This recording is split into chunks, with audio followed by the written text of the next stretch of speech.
Welcome back, Knuckleheads. I am Lupine Fiasco, and this is Daily FaB Gameplay. For anyone who's new to the channel, welcome to the jungle. What we do here is review replays of games that I played on the Talishar client days or weeks ago, after enough time has passed, that I lose my bias and can more objectively judge the quality of my play. I will talk through turn cycles and give my thoughts on the line I would take now, compared to the line I took then at the time of recording. We either reinforce good play patterns or identify areas for improvement for the purpose of tightening and improving our gameplay in the future to take down paper events like the upcoming Skirmish and ProQuest season, and, most importantly, walk away with that shiny, shiny cardboard. If you'd like to check out the list I'm playing here or try it for yourself on Talishar, there is a FaB deck link in the video description below. While you're down there, if you haven't already done so, please consider a YouTube subscription. It is the best free way to support me and to make sure that you see daily FaB gameplay in your video feed 5 days a week. The best paid way to support me is through Patreon, and a Patreon link is also in the video description. A Patreon subscription will get you access to the DFG Discord and the shiny, shiny cardboard Talishar card back. At higher tiers, your name will appear in every DFG video, and you could receive bonus DFG content every week. Daily FaB gameplay will always be free 5 days a week, so those who can afford to patronize me, I truly appreciate it. I also now am on X, and if you would like to see memes, inane comments, and the occasional self-promotion, head on over to X and follow Lupine Fiasco. Now, without further ado, let's talk about our sideboard and about our game plan. It isn't a secret at this point that Kayo is unfavored into Zen. It's a bad matchup for us. Zen just puts out a ton of damage, and none of it is really anything that we can interact with. But going second is a great way to get percentage points in the matchup. Obviously, you have to win the die roll, but it is in your favor to go second when you can. We're packing a lot of sideboard tech for Zen at this point. Command & Conquer, Send Packing, Weakest Link, Amnesia. That said, I'm pretty low on Amnesia currently. You see me boarding out Enlightened Strike to bring in Amnesia. I'm running 9 generic attacks. They are all disruptive, but they don't work with Bloodrush Bellow. And as much as we want to keep Zen on the back foot and keep disrupting Zen's turns whenever we can, we still need to kill the hero, because with only 12 disruptive effects in our deck, we are going to miss at some point. Zen also has his fridge of armor that he can use to block for 7. And if we can't push disruption every single turn, and Zen finds that double Art of War, double Ancestral Harmony, Transcend turn, then we are going to die. And at a certain point, we need to have killed Zen before that happens. So I have Amnesia in currently, but I am down on the card. I think that between Weakest Link, Command & Conquer, and Send Packing, we're doing enough disruption. We have enough pure disruptive effects. And I want to get more on board with Clash of Might, which, if I'm looking at this video correctly, this is an older version of my list where I'm not playing Clash of Might, but I think the card is incredible. I'm much higher on it now than I was before. As Kayo, we're going to be making a Might about every turn. That's just how our deck plays out, with our draw discard effects in Wild Ride, Pulping, Bare Fangs, even Bloodrush Bellow. We have our Agile and Mighty Windups. So we're always making a Might, and that Might is going to push Command & Conquer, Send Packing, Weakest Link up to 7, which is enough to get over multiple blocks from Zen unless he cashes in the armor. This armor fridge blocks for 7. But if we block a Zen with a Clash of Might and we win the Clash, which we're likely to do, we make a second Might. Or if we block with Clash of Might and Apex Bonebreaker, then we could make a third Might. And if we have 2 Mights, now Command & Conquer attacks for 8. And Zen can't just give us the armor, he has to give us a card from hand. And how we win the matchup, as far as I've found, is we can send these big chains when we have the hand to do so, something like a Wild Ride, Mandible Claw, Command and Conquer, Pulping, Wild Ride, Command and Conquer. Ideally, Go Again, attack that Zen will take, followed by Disruption that Zen will block from hand. And we try to do this multiple turns in a row, hope that Zen doesn't find the nuts or transcend for a couple turns at least, and then we can start chaining these 8 power disruptive effects. Maybe we go a little more mid-range, start blocking from hand with Clash of Might, and send Command and Conquer for 8, and then discard an Agile Windup to make Might and Agility. Start chaining those turns together a couple of times until we find that Blood Rush and just kill Zen. Pulping is a great way to end the game. Swing Big for 9 or 10 is going to start forcing blocks from Zen, but we want to put Zen low enough that we have these lethal threats in Pulping and Bare Fangs and Swing Big. Zen isn't blocking up until he starts needing to not lose the game. He might block Disruption, but for the most part, if the Disruption isn't relevant, if we weakest link Zen and he doesn't have non-blocks, or we Command and Conquer and Zen doesn't have an arsenal, he's never going to block for tempo. He's always going to convert his hand into offense because that's what Zen does. So we want to pressure Zen's life total with these Go Again attacks. We want to start turning Clash of Mights and Disruption into ways that we are actually stalling Zen out of the game. And then we want to find our Blood Rush Bellow and kill Zen. We have the Scaling Flesh Bag and 9 other points of armor block, 8 if you don't count the back half of Savage Sash, to survive. We can usually survive one of Zen's pop-off turns. So if we've piloted the game correctly and we've stalled long enough that we can outlast the pop-off turn, and then we have an actual win condition. It's a lot, honestly. As I've said, we're unfavored. A lot has to go right for Kayo to win this matchup, or a lot has to go wrong for Zen. We need him to miss Transcending for a couple of turns, or we need him to not find 2 Art of Wars, or Art of War Ancestral Harmony at the same time. It's doable. This is a winnable matchup. We're going to see exactly how to win the matchup in this video, but there is a lot that goes into it. It's a lot of luck, and part of winning the matchup is learning how to identify when you have lucked into your winning position and how to then leverage that position into a win. So as I've said, we are going second. That's perfect. We also have an Agile Windup in hand. We have multiple forms of disruption. So if Zen were to just pass the turn, we're in a good spot to discard Agile Windup, make Agility, hopefully draw into another blue or even a yellow so that we can Command and Conquer for 6 with Go Again and then send packing.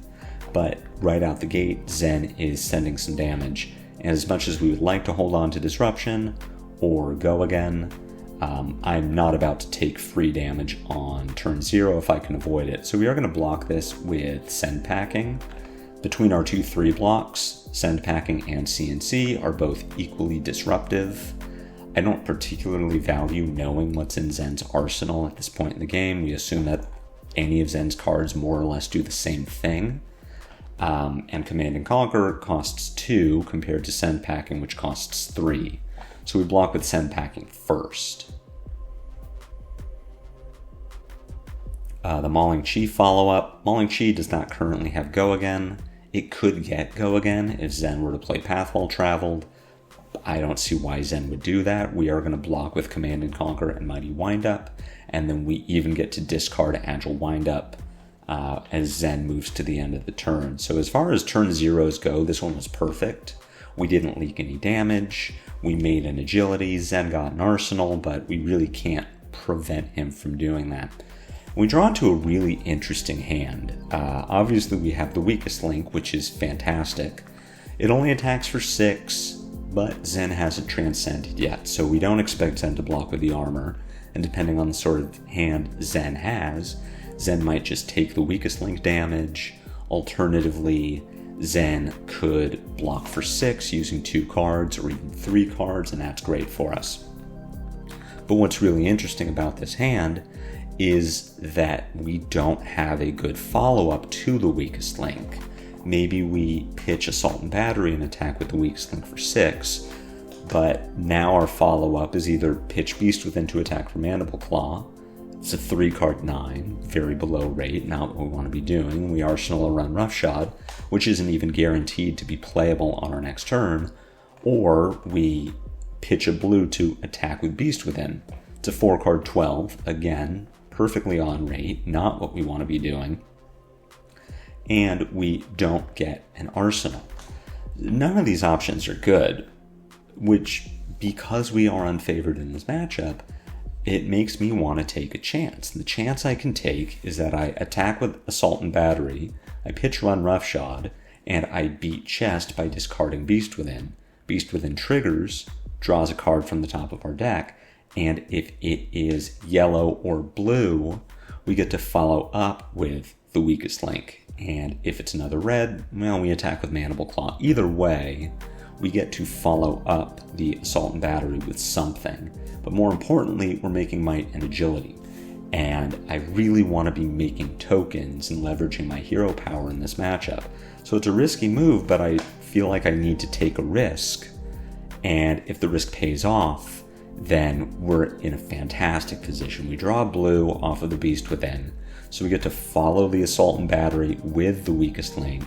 We have made Might, more importantly, we've made Agility, and we're pushing Disruption. So this was a fantastic turn. This is exactly what we need to be doing against Zen. Zen's even going to give us 3 pieces of armor. Yes, Zen gets to play with a 5-card hand. He probably has an Art of War, or maybe Chase the Tail, Aspect of Tiger, and needed a way to get that combo off the ground. Zen getting the Tiger from Stride of Reprisal was good for Zen and bad for us, but the fact that Zen is cashing in 5 points of armor on a weakest link says very good things for the rest of this game, because Zen doesn't have that armor anymore. Now, everything that I was saying about wanting to make multiple might so that I can push Disruption over the top of Zen's fridge of armor is all out the window. Zen can't, we can CNC for 6 all day. Zen doesn't have the armor to block it. He has to give us cards from hand. And with only Traverse left, Zen always has to give us 2 cards from hand to stop a 6-power attack with Disruption. Getting back to this hand, it's absolutely awful. 4 blues is really not how we want to leverage our agility. I mean, really, this hand is just god-awful. The most we could do with this hand, if we wanted to try to convert all of it, would be to play Riled Up by pitching Wrecker Romp, discarding Mighty Wind-Up to make 2 might and give the Riled Up +1 power, and then pitch a Wrecker Romp to Mandible Claw. And all things told, that is a 4-card 11, which is very bad, which says that what I want to be doing with this hand is blocking where possible. We're not going to block a 1-power Descendant Gustwave. We would not even have blocked a 2-power Descendant Gustwave if we knew that was what Zen had. At this point, we know that Zen has 2 mystery cards in hand and 1 mystery card in arsenal. He did just banish the Crouching Tiger that we knew he had. Bonds of Ancestry being the follow-up to the Descendant Gustwave makes sense. Zen's going to pull a Mauling Chi. We are expecting that Zen has some follow-up to the Bonds of Ancestry that isn't Mauling Chi. Maybe Zen has a blue that he gets to use to transcend, tutor, maybe 100 wins, make a Tiger, and the Tiger turns on Mauling Chi. Or maybe Zen just has 100 wins as the Bonds follow-up, and Mauling Chi attacks for 5 with no on-hit. Either way, we are expecting that Zen is not going to take the IP. Maybe Zen just uses a resource to pay for a Zephyr Needle and then pitches a red to attack with the Mauling Chi. This is all to say that we are looking at least 2 more attacks after this Bonds of Ancestry.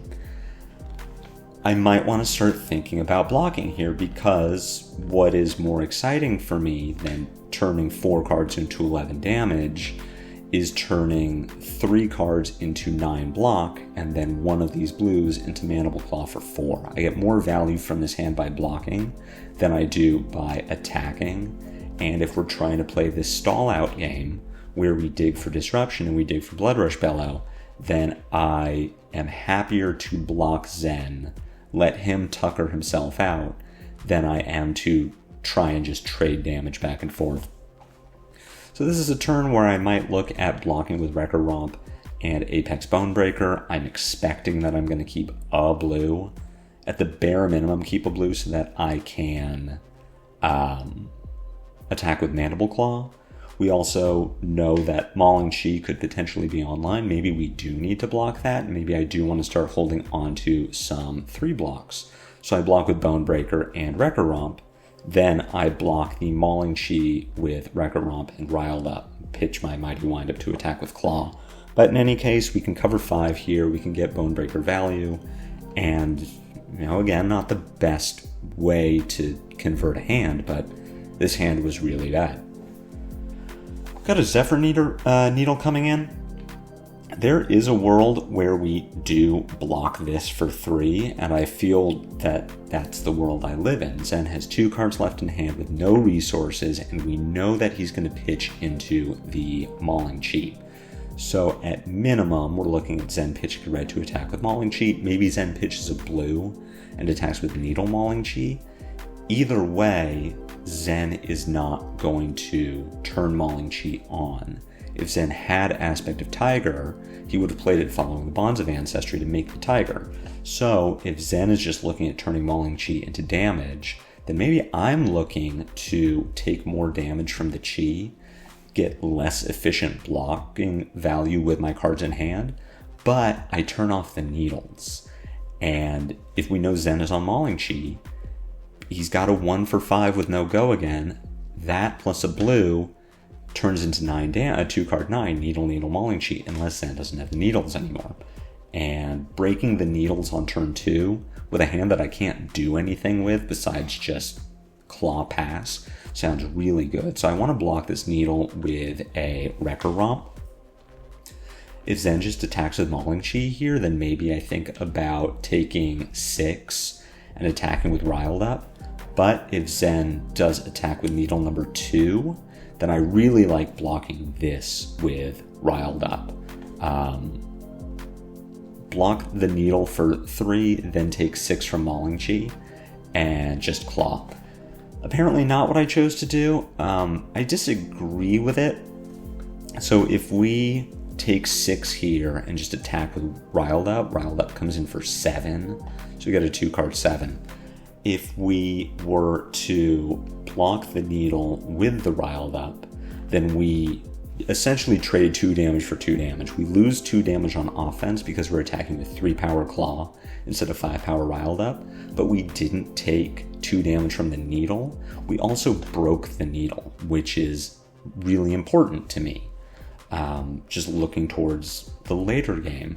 So I would have liked to block the needle with Riled Up. I think playing the Riled Up is less impactful than Zen just not having weapons. I like this. I don't want to say I like this even less. We are going to discard the Mighty Windup here, so we're getting our 2-card 7 no matter what. It's just that we are banking 2 of those resources for a later turn, which would make a lot more sense if Zen still had all of his armor. Having those 2 might so that our CNC is 8 or Send Packing is 8 makes a lot more sense when Zen has armor, but Zen doesn't have armor. So Mighty Windup generating 2 mites, we bank 2 damage for a later turn, but we don't really need that 2 damage on a later turn. We could have just gotten value by Zen not having Zephyr Needle. I'll stop harping on that. I've got an E-Strike coming in for 7. Again, kind of a junky hand that we drew into. We get to Pulping, pitch Riled Up, follow up with potentially Claw 2 cost 6. At minimum, we just attack with a Riled Up and Arsenal something. I might want to look at blocking with armor, block with sash and leathers just to get my value. Zen very frequently does not have an on hit, or if he does, it doesn't matter. Tiger Swipe makes more tigers, but the tigers don't have power. or Mauling Chi attacks for 5 with a potential 6 point of damage. But did we really want to save armor for that 1 point if it meant that we missed value from it? Maybe we're over blocking the Chi at this point. We could think about blocking with armor. Alternatively, we are going to 22.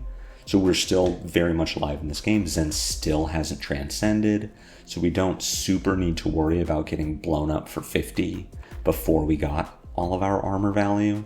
So we could just take 7 here.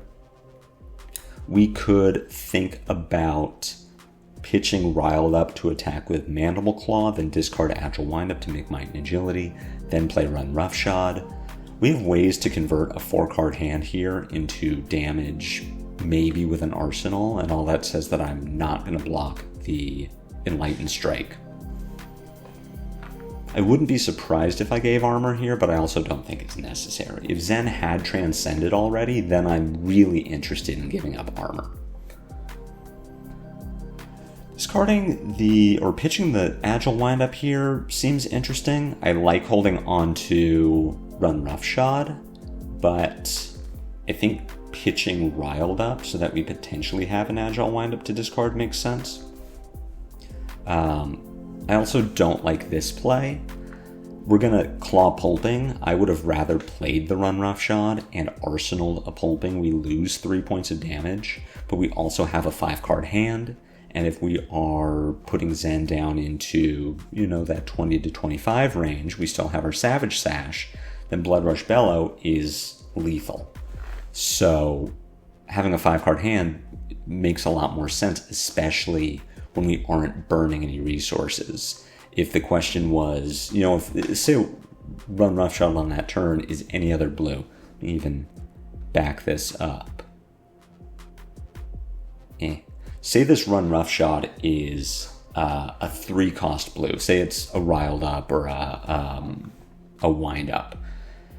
Then I do like using all of our resources. We pitch a blue to attack with Claw. We have 2 resources floating. I think attacking with Pulping makes a lot more sense than just burning those 2 resources. But because we have 1 resource floating and Run Roughshod costs 1, and we've discarded this turn, so the Roughshod is playable, attacking with the Roughshod and getting that arsenal uses all of our resources and cards efficiently and sets up for mid-game win condition. So I think this is a mistake. I think instead of getting 8 with no arsenal, we just get 5 with an arsenal.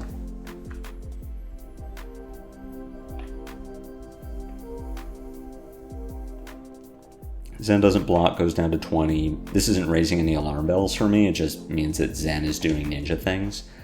Opening with this rounds on me is kind of an interesting thing. So Trom in Ninja, in Zen specifically, is kind of an interesting one because it has the potential to really flip the game in your favor in the Zen mirror. It also has the potential to just give your opponent a 5th card, maybe that, in the Zen mirror specifically, maybe that was the Art of War they needed, or the Transcend instant they needed to make their turn really happen. Against Brute, Tromming us is really bad because all of our attacks hit for a minimum of 5, Mandible Claw excluded. All of them block for 3, and the ones that don't block for 3 usually have go again. We still have our Savage Sash. We're going to be able to do some really nasty things with a 5-card hand. Potentially this one is a little iffier because we don't have natural go again. I know that Zen just needs to transcend, so it isn't the worst thing in the world for him to just do it, but that's really bad for Zen. We have an Agile Windup in hand, which makes me want to discard it at the end of Zen's turn to make my agility. I have a blue. I can play a Bear Fangs. I will be able to follow up the Bear Fangs with Swing Big or Send Packing at minimum. If I draw into another blue or a yellow, then I can work a Claw into the turn as well. It's a mini Blood Rush, and our Bear Fangs is probably going to attack for 8. Our Swing Big is going to attack for 8. Send Packing is Disruption that Zen can't interact with. We're looking really good. Even without discarding, with the Bear Fangs, if we discard Agile Windup to make an agility, we can send packing Swing Big. And Zen still doesn't have armor, so this is all great for us. And that tells me I want to do two things this turn. The first is survive, so I might be looking to Fleshbag this turn, especially because I want Zen to have an arsenal that I can hit with the send packing. It also means that I want to block with Sash this turn. If I'm intending to break Sash on my next turn, I just want to get my 2 points of block out of it. We're not going to do any of this here. We don't need to Fleshbag the Gust Wave because if Zen is going to transcend, he can do it at instant speed. In response to the Fleshbag, he can then Zen at instant speed. So we really don't have a chance to hit anything of importance. We've got a Bonds of Ancestry coming in, banishing 100 Winds, which tells me this might not be a huge damage turn. Maybe I'm not looking to Fleshbag right now. I'm also not necessarily looking to Savage Sash right now. I can block the 100 Winds. I don't need to block the Bonds. I can let more of Zen's turn happen before I make any blocking decisions. Blocking with the Fleshbag right now isn't necessarily terrible. It means that we have a chance that we're going to hit the Crouching Tiger, but hitting Zen's Crouching Tiger, not necessarily bad either. Sometimes Zen really needs the Tiger. As a Kayo, you think, oh, I hit your 0 cost, 0 power attack. Great. But as someone who has played a decent amount of Zen, sometimes they really did need that Tiger. And the fact that you banished it really just ruins their turn. I might want to block this with Scabskins just to get my armor value. Potentially expecting that I'm going to be able to block the Needle or whatever the follow-up to the Spinning Wheel Kick is, and that is what I get to do. We also see, we hit Zen's Crouching Tiger, and that's kind of relevant because the Tiger Swipe was not online. Would have been better to hit a card that wasn't the Crouching Tiger. If we hit Spinning Wheel Kick, we save 4 damage. If we hit the Tiger Swipe, then Zen just arsenals a Tiger Swipe and we're hitting a real card with our send packing. But even so, Zen could have gotten value out of having a Tiger in hand. We are going to discard the Windup. Zen does get to arsenal a Crouching Tiger, which is, as I've said, is irrelevant. Traverse the Universe is online, so we have to be aware that Zen could block with Traverse and put the Chi into hand. Chi doesn't block, so that might be, it might not be too much of a bad thing. I do think we want to open with send packing because I don't want to discard it to Bear Fangs. We don't actually have to break Sash this turn if we wanted to, if we didn't care about having an arsenal. We could just pitch our Smash Instinct to attack with send packing and then pitch our Bear Fangs to attack with Swing Big. And honestly, that seems pretty good. Holding Sash for the Blood Rush turn seems a lot better than breaking it here just to have an arsenal. So I like not breaking Sash and just sending 6 go again because of the this round's on me, followed by Swing Big for 8.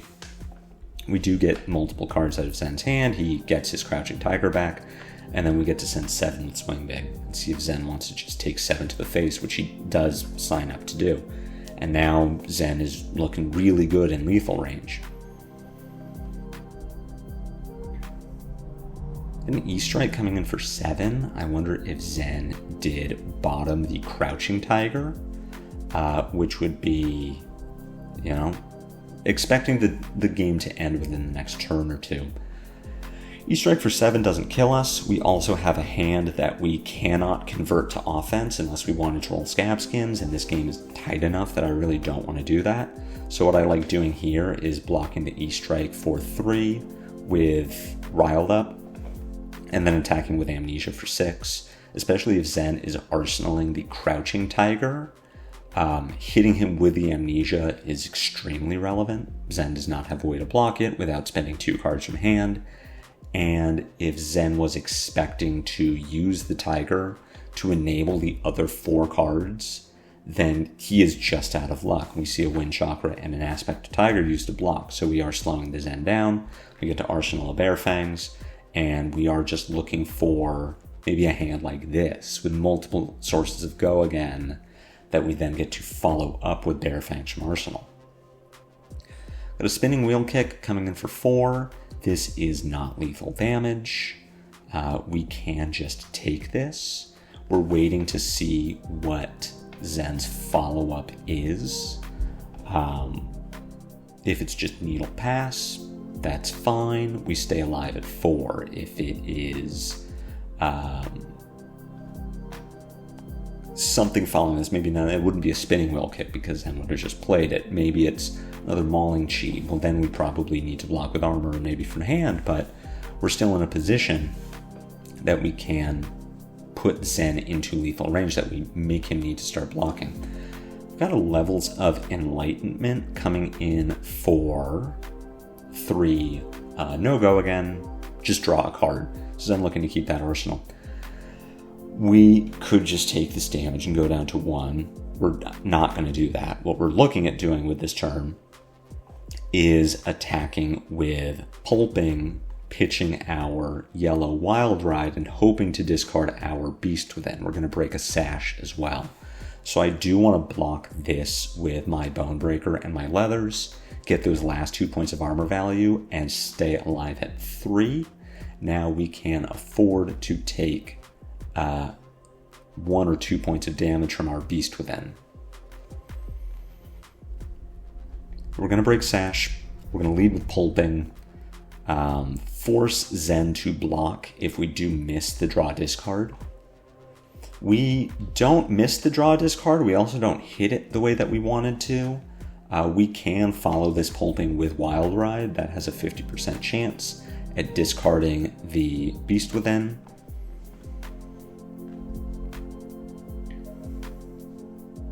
There is a line where we play it safe and just Mandible Claw Bare Fangs for a potential 11 points of damage. The thing is, that only gets a 3 block out of Zen's hand and Traverse the Universe. I want more cards from Zen if he wants to stay alive. Extremely fortunate draw discard. That 50% to discard the Beast Within also means that our turn didn't just end by discarding Blood Rush Bellow. So some really good brute variants there. We don't get to play the Blood Rush this turn. There isn't anything we can do with it, but it does mean that we get to now pitch into Mandible Claw and Bare Fangs. We're going to pitch Blood Rush, attack with Claw for 3. That is going to force Zen to do something. He has to block in some way. It's probably just Traverse, take 1. But now we have Bare Fangs coming in for potentially 8. That is going to take 3 cards out of Zen's hand. Bare Fangs does attack for 8. Zen gives us 7, which does not keep him alive. Fully expecting that Zen just has 3 non-blocks. We'll hover over the arsenal in a second to confirm that is the case. Zen just holding on to a bunch of non-blocks that can't keep him alive, and we end up squeaking out a win. A lot of things went right for us this game. It took Zen a few turns to transcend. It's very unlikely that it takes Zen so long to transcend, but that is a good way to win a game. Traverse was never online until the very end, at which point it was too late. But even outside of that, we had some really great decision-making go our way as well, where we were able to get Zen's armor early. That meant that, I didn't implement it correctly, but had I been more thoughtful, I could have started making more efficient blocks, maybe break Zen's Zephyr Needle, because all of my disruption is just online. Even without any might, my disruption is going to take 2 cards from Zen's hand if he doesn't want to get hit by it. And we could have even prevented some life had we broken that second needle. We took at least 2 more damage from it over the course of that game. So there are absolutely things you can do to put this matchup into your favor. Just, you need luck. You need things to break your way. And we did manage to get there off the back of some really good variants. I'm going to start making some changes to the KO list specifically for Zen. I talked about how I don't like Amnesia, but I do like Clash of Might. And I know that at least one Kayo went very far in Pro Tour Amsterdam using yellow Clash of Might, so I want to work on getting that into the list. I want to experiment with No Fear to combat New, which I don't think is a bad matchup for us anyway, but maybe No Fear has some application into Uzuri, which I'm expecting to see a lot more of, at least on Talishar until we get Rosetta, but maybe even after that too. Look for sort of a little update to my Kayo deck video coming later this week. I want to at least put some thoughts together, but I can tell you that Amnesia has not been performing, and Yellow Pulping has been kind of a miss as well. So definitely looking to make some updates. We are just in the dregs of Mistveil at this point, waiting for Rosetta. Got a few battle hardens between now and then, but all of the Tier 3 and Tier 4 events are over. So we're just having some fun, making some changes, and anticipating Rosetta release next month. I hope you enjoyed this video. I hope you learned something. If so, be sure to assault and batter that like button. My comments are always open for any questions or feedback. If you haven't already done so, please consider a YouTube subscription, as it is free and helps me out a lot. I will be back tomorrow with more daily FaB gameplay, and until then, take care.